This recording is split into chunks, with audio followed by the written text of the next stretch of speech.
EOS-8 புவி கண்காணிப்பு செயற்கைக்கோளுடன் விண்ணில் வெற்றிகரமாக பாய்ந்தது SSLV-D3 ராக்கெட். மண்ணின் ஈரப்பதம், நீர்நிலைகளை கண்டறிதல், கடல் மேற்பரப்பு, காற்றின் செயல்பாடுகளை EOS-8 செயற்கைக்கோள் ஆராயும்.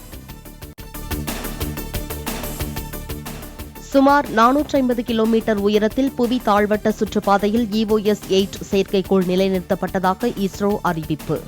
EOS-8 செயற்கைக்கோளுடன் 200 கிராம் எடையுள்ள SR டெமோசாட் என்ற நானோ கருவியும் விண்ணில் நிலைநிறுத்தம்.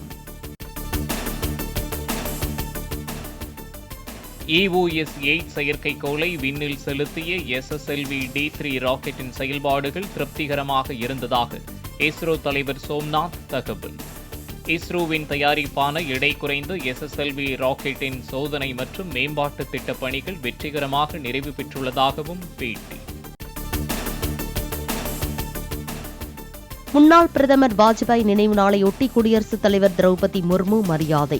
பிரதமர் மோடி மற்றும் மத்திய அமைச்சர்களும் மலர்தூவி மரியாதை செலுத்தினர்.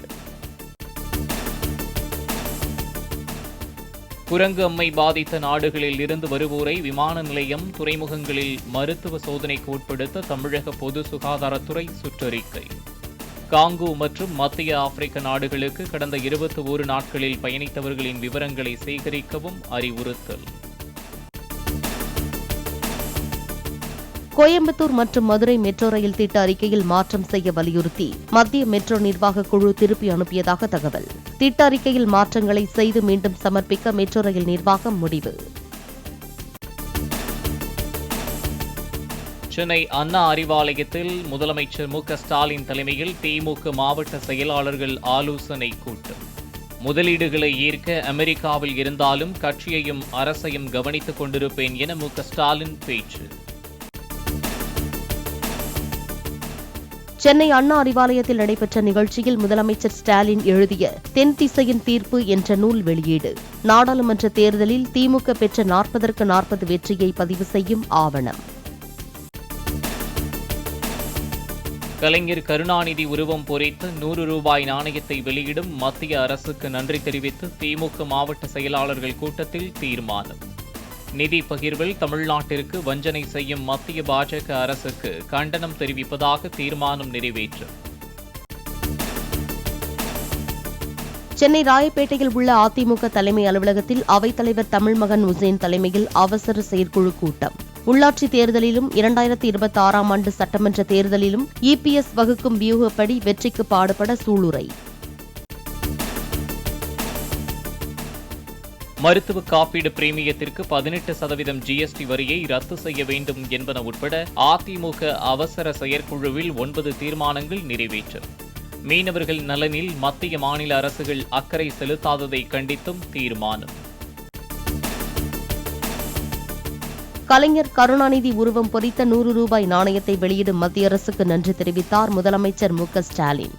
சென்னையில் ஆகஸ்ட் 18ஆம் தேதி நடைபெறும் நிகழ்ச்சியில் பங்கேற்க வருமாறு தொண்டர்களுக்கு கடிதம்.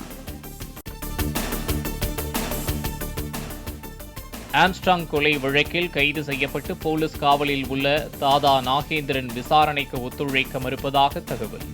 நாகேந்திரனின் மகன் அஸ்வந்தாமனையும் சேர்த்து வைத்து விசாரித்தும் நாகேந்திரன் ஒத்துழைக்கவில்லை என்றும் போலீசார் தரப்பில் தகவல். அண்மையில் ரவுடியை துப்பாக்கியால் சுட்டு பிடித்த பெண் உதவி ஆய்வாளர் கலைச்செல்வி மீது மதுபோதையில் இருந்த நேபாள பெண் கடும் தாக்குதல். தன் குழந்தையை தாக்கிய நேபாளத்தைச் சேர்ந்த சீதா என்ற பெண்ணிடம் போலீசாருடன் விசாரிக்க சென்றபோது தாக்கியதாக தகவல். பெண் மருத்துவர் கொலை சம்பவத்தை கண்டித்து நாடு முழுவதும் நாளை மருத்துவர்கள் வேலை நிறுத்தத்தில் ஈடுபடுவார்கள் என இந்திய மருத்துவர்கள் சங்கம் அறிவிப்பு.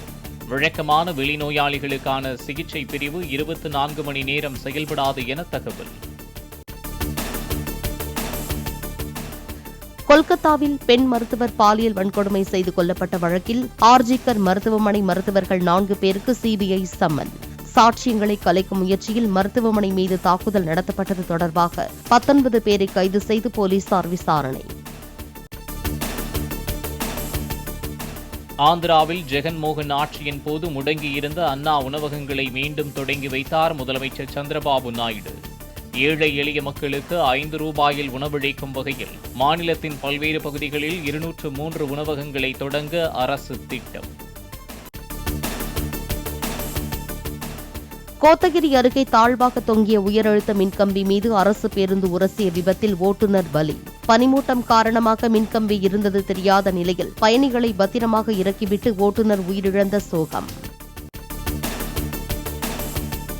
தூத்துக்குடி அருகே குலசேகரப்பட்டினத்தில் 2வது ராக்கெட் ஏவுதளம் அமைக்கும் பணி 2 ஆண்டுகளில் நிறைவடையும்.